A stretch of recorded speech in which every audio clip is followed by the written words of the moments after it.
అండి, నమస్తే. నేను మీ లక్ష్మి. ఈరోజు వీడియోలో మనం కారం పెసరపప్పు ఎలా తయారు చేయాలో నేర్చుకుందామండి.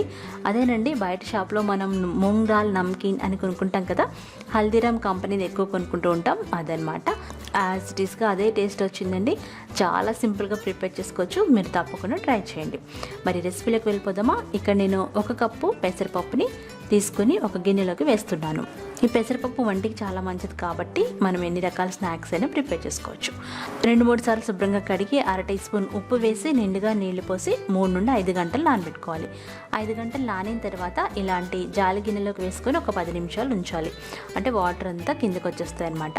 వాటర్ దిగిపోయిన తర్వాత మనం ఒక మందంగా ఉన్న కాటన్ బట్ట మీద వేసుకొని ఫ్యాన్ కింద అరగంట వరకు ఆరబెట్టుకోవాలి. ఆరబెడితే మనకి చక్కగా ఆరిపోతుంది. చూస్తారు కదా, అస్సలు తడి లేకుండా మనం ఆరబెట్టుకోవాలన్నమాట. ఇప్పుడు ఇది వేయించుకోవడానికి రెడీగా ఉంది.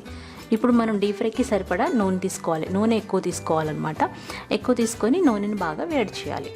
నూనె వేడేలోపుగా ఒక గిన్నెలోకి టిష్యూ పేపర్స్ పాచుకొని ఉంచుకోండి. ఇవి లేకపోతే మామూలు న్యూస్ పేపర్ కూడా వేసుకోవచ్చు. ఇప్పుడు నూనె వేడైన తర్వాత ఇలాంటి జాలి గరిటెలోకి పెసరపప్పు తీసుకొని మీడియం ఫ్లేమ్లో కలుపుకుంటూ మనం డీప్ ఫ్రై చేసుకోవాలి. ఎప్పుడైతే ఈ బబుల్స్ తగ్గిపోతాయో అప్పుడు మనకి పెసరపప్పు వేగిపోయినట్టు అర్థం. మీడియం ఫ్లేమ్లోనే కలుపుకోవాలి. అంతేనండి. దాన్ని తీసి పేపర్ నాప్కిన్ బౌల్లోకి వేసుకుంటే ఎక్సెస్ ఆయిల్ అబ్జర్వ్ చేసుకుంటుంది. ఆ తర్వాత ఇంకొన్ని పేపర్ నాప్కిన్స్ తోటి మనం ఎక్సెస్ ఆయిల్ని తీసేస్తే ఆయిల్ లేకుండా ఉంటుందన్నమాట. ఇప్పుడు అందులో మీకు నచ్చిన మసాలాలు ఏవైనా వేసుకోవచ్చు. ఇక్కడ నేను కాలా నమక్ అని దొరుకుతుందండి, అది వేస్తున్నాను 1/2 టీ స్పూన్. ఒకవేళ అది లేకపోతే మామూలు ఉప్పు కూడా వేసుకోవచ్చు. అందులో చిటికెడు మిరియాల పొడి, చిటికెడు కారం, చిటికెడు ఆమ్చూర్ పౌడర్ వేసుకోవచ్చు. ఒకవేళ మీకు ఇష్టమైతే గరం మసాలా వేసుకోవచ్చు. కావాలంటే ఇందులో కరివేపాకు లాంటివి కూడా వేసుకోవచ్చు. కానీ యాజ్ ఇట్ ఈస్గా మనం హల్దీరామ్స్ వాళ్ళదైతే ఇట్లాగే చూస్తాం అనమాట. ఈ రెసిపీ చేసినంతసేపు మా బాబు నా చుట్టూనే తిరుగుతూ ఉన్నాడు అనమాట. మీకు అక్కడక్కడ తెలుస్తూ ఉంటుంది.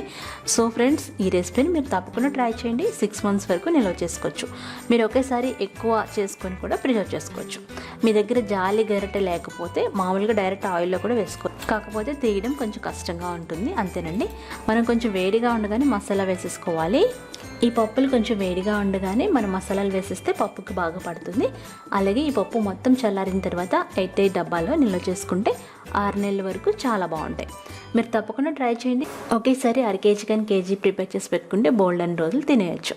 మరి రెసిపీ మీకు నచ్చిందా? నచ్చితే లైక్ చేయండి, షేర్ చేయండి. అలాగే నా ఛానల్ని సబ్స్క్రైబ్ చేసుకోండి.